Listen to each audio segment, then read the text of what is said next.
नमस्कार, मैं हूं आचार्य सतीश अवस्थी और आपका बहुत स्वागत करता हूं लव विद एस्ट्रोलॉजी में। लव विद एस्ट्रोलॉजी तुम्हारे अपने जीवन को सर्वश्रेष्ठ करने का साधन है। लव विद एस्ट्रोलॉजी तुम्हें सजाने का, संवारने का, तुम्हें बेहतर बनाने का, तुम्हें तुमसे मिलाने का एक अद्भुत तरीका है, जहां पर प्रेम, रिलेशनशिप, शादी, वैवाहिक जीवन, पारिवारिक जीवन, इसमें आ रही दिक्कतों को पूरी तरह से समाप्त करने का नाम लव विद एस्ट्रोलॉजी है। यहां पर वेद, शास्त्र, पुराण, उपनिषद, गीता, जितने भी ग्रंथों में लिखी हुई सामग्रियां हैं या समाधान हैं, उनको सरल रूप में जो एक सामाजिक व्यक्ति, जो एक सामान्य इंसान आराम से कर सके, उसकी व्यवस्था करने का, वो आप तक परोसने का, आपसे साझा करने का सीधा काम हम रोज 4 बजे करते हैं। आज हम कह रहे हैं कि ये ग्रहण आपके लिए बहुत लाभप्रद हो सकता है। चंद्रमा वैसे भी मैं बहुत बार कह चुका हूं कि आपके रिलेशनशिप के लिए, पारिवारिक लाइफ के लिए, लव के लिए, प्यार के लिए बहुत महत्वपूर्ण है। हां, मैं बात कर रहा हूं चंद्र ग्रहण की। मैं बात कर रहा हूं आज 5 जुलाई को होने वाले महाचंद्र ग्रहण की। इस बार ये 3 ग्रहण लगातार छोटे अंतराल में 40 दिनों के अंदर में ये 3 ग्रहण अपने आप में एक महासंयोग और महाकुयोग को लेकर के आए हैं। ये राहु का वर्ष है। वैसे भी राहु का वर्ष महामारी और बहुत सारी आपदाओं को जन्म देता है। राक्षसी का पुत्र है ना राहु, तो ये बहुत सारी आपदाओं को जन्म देता है, लेकिन राजयोग भी राहु ही देता है। उस बात को हम भूल नहीं सकते। इसमें आप अपनी क्षतियों के साथ साथ, अपने नुकसान के साथ साथ अपने को उजागर करने के लिए भी जाने जाएंगे, अपनी शक्तियों को प्रदर्शित करने के लिए भी जाने जाएंगे। तो मैं बात कर रहा हूं 5 जुलाई को पड़ने वाले महा चंद्र ग्रहण की। चंद्र ग्रहण आपके अपने जीवन में बहुत सारी चीजें लेकर के आता है। चंद्र ग्रहण में कोई भी पूजा पाठ, अनुष्ठान, उपाय, सॉल्यूशन कई गुना बढ़ जाता है। ग्रहण के काल में किया हुआ कोई भी जप तप, साधना, मंत्र, जाप, ये सारी की सारी चीजें कई गुना अधिक लाभ देती हैं। इस काल में किया हुआ पूजा पाठ, इस काल में किया हुआ उपाय त्वरित लाभान्वित कराता है, मंत्रों की सिद्धि कराता है, साधनाओं में उत्कृष्ट लेवल आपका क्रिएट करवाता है। अधिकतर साधक, सिद्ध, संत, महंत, पंडित, पुजारी, महात्मा, ये सब लोग दीपावली, होली, ग्रहण छोड़ते नहीं है, इसमें साधनाएं करते हैं। आज वही चीजें तुम्हारे साथ साझा कर रहा हूं। आज मैं कह रहा हूं कि एक बूंद अगर ये सामग्री, ये चीज, ये वस्तु आपने तुलसी पर डाल दी तो आपके अपने जीवन में परिवर्तन हाई क्लास होगा। आप जो भी पाना चाहते हैं, इस एक बूंद से आपके जीवन में परिवर्तन आएगा। ये काम आपको चंद्र ग्रहण के पूर्व करना है और इस कार्य को चंद्र ग्रहण के पश्चात कंप्लीट करना है। जितनी देर का चंद्र ग्रहण है, केवल उतनी ही देर में आपके कार्य में एक नई क्रांति आएगी, आपका जीवन परिवर्तित हो जाएगा। मैंने पिछली बार सूर्य ग्रहण के लिए उपाय बताया था, तुलसी के गमले के नीचे सिक्का रखने का। हजारों लोगों ने लाभ लिया, बहुत सारे लोगों को उसका बेनिफिट मिला। लाइफ त्वरित परिवर्तित होने लग गई लोगों को। वो जो भी चाहते थे उन्होंने उस चीज से पा लिया। जिन जिन लोगों ने सही समय पे वो उपाय किया, सोल्यूशन कर लिया, उनको उसका बहुत अच्छा लाभ मिला।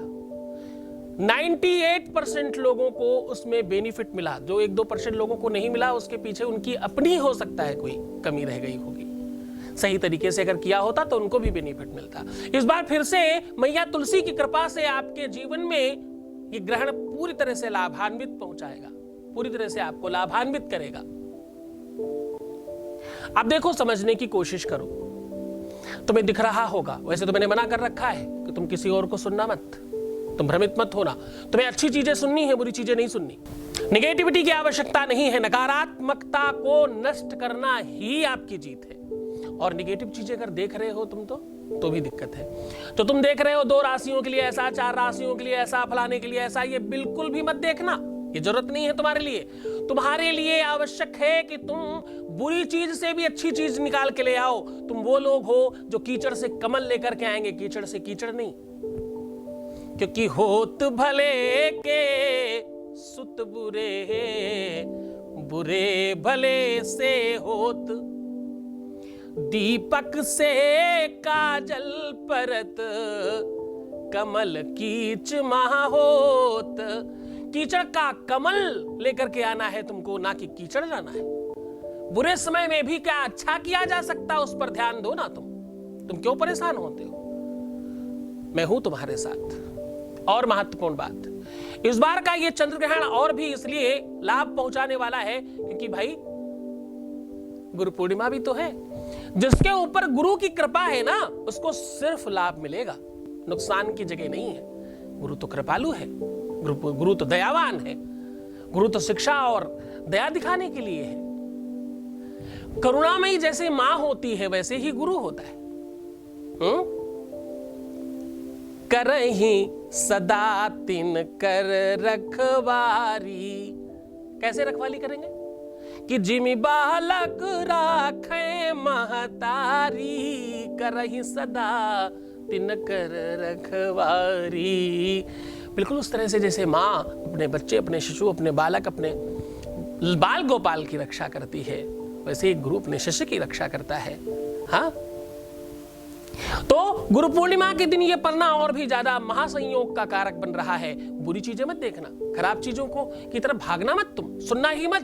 तुम्हारे लिए कभी बुरा नहीं हो सकता क्योंकि तुम्हारा गुरु तुम्हारे साथ है। तुम्हें चिंता नहीं करनी। अब तुम्हें करना इतना है, सिर्फ ये सूतक के पहले प्रारंभ कर देना। नीचे डिस्क्रिप्शन में डाल दिया है मैंने, सूतक कब शुरू हो रहा है, कब क्या है, सारा कुछ। इस वीडियो को लंबा नहीं कर रहा हूं, सारी की सारी चीजें नीचे लिख दी है मैंने।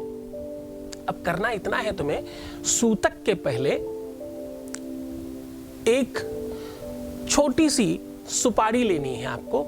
सुपारी को हल्दी या केसर से रंग लीजिएगा और उसके ऊपर 1 बूंद शहद गिरा दीजिए और उसको तुलसी के जड़ में आपको ऊपर की तरफ थोड़ा दबा के रख देना है और 1 बूंद शहद तुलसी के पत्ते के ऊपर गिरा देना है, पेड़ पे ही, कहीं भी, किसी भी पत्ते पर। और ये करते समय अपनी मान्यता, अपनी आवश्यकता, अपनी इच्छा, अपना मनोरथ, अपनी जो भी आपकी चाहत है वो सब आप बोल सकते हैं। अब करना यूं है कि जब मोक्ष हो जाएगा, अब करना यूं है कि जब मोक्ष हो जाएगा तब उस सुपारी को उठाना है, पर उठाते समय एक शब्द बोल देना है, ओम धूम देव्यै धूम देव्यै धूम देव्यै नमः। क्या बोलना है? ओम धूम देव्यै धूम देव्यै धूम देव्यै नमः। ऐसा मंत्र बोलना है। और जितनी देर चंद्र ग्रहण रहे, अगर उस टाइम पर आप कोई भी गुरु मंत्र जाप कर सकते हैं। दे रहा हूं तुम्हें, ओम नमो भगवते वासुदेवाय। कुछ नहीं तो यही जप सकते हो। ओम नमः शिवाय ये जप सकते हो। ऐम हीम क्लीम चामुंडाय बिच्चे वो कर सकते हो। अगर तुम देवी उपासक हो तो ऐम हीम क्लीम चामुंडाय बिच्चे जपो। तुम विष्णु उपासक हो तो ओम नमो भगवते वासुदेवाय जपना। भगवान शिव को मानने वाले हो तो ओम नमः शिवाय जपना। और अगर हनुमान को मानते हो तो हम हनुमते नमः जपना। ऐसा करो ना, उतनी देर तक जाप ताप करना, फिर मोक्ष होने के बाद स्नान करना, फिर ये उपाय करना आकर के सुपारी उठाने वाला। और उठाने के बाद अपने ऊपर से 5 से 7 बार उतार लेना और बस इसको अपने एक बहुत कीमती जगह में रख लेना। हर बार फेंकते हो, इस बार अपने पास रखना है। और कब तक? जब तक तुम्हारा काम नहीं हो जाता तब तक। जिस दिन काम हो जाए उस दिन उसी सुपारी को जल प्रवाहित करना है और उस दिन कुछ ब्राह्मणों को, कुछ कन्याओं का भोजन कराइएगा। ऐसा करने से आपके जीवन में परिवर्तन आएगा। आप पूरी तरह से अपनी लाइफ में जो भी पाना चाहते हो वो पा पाओगे। खूब खुश रहना, तुम खूब प्रसन्न रहो, खूब आनंदित रहो, सुव्यवस्थित रहना। और हाँ, चलते चलते ग्रहण काल में बाहर देखना, घूमना, भोजन करना, क्षौर कर्म करना, वासना इत्यादि के काम करना, संसर्ग बनाना, झूठ बोलना, फरेब करना, नशा करना इत्यादि निषेध है। ऐसा कुछ मत करना। सत्कर्म करो, दान करो, पुण्य करो, जाप ताप करो, पूजा पाठ करो, कोई अच्छी बुक पढ़ो, भजन सुनो, सत्संग सुनो। ऐसा कुछ करेंगे तो आपके लिए अच्छा होगा। ओम नमः शिवाय।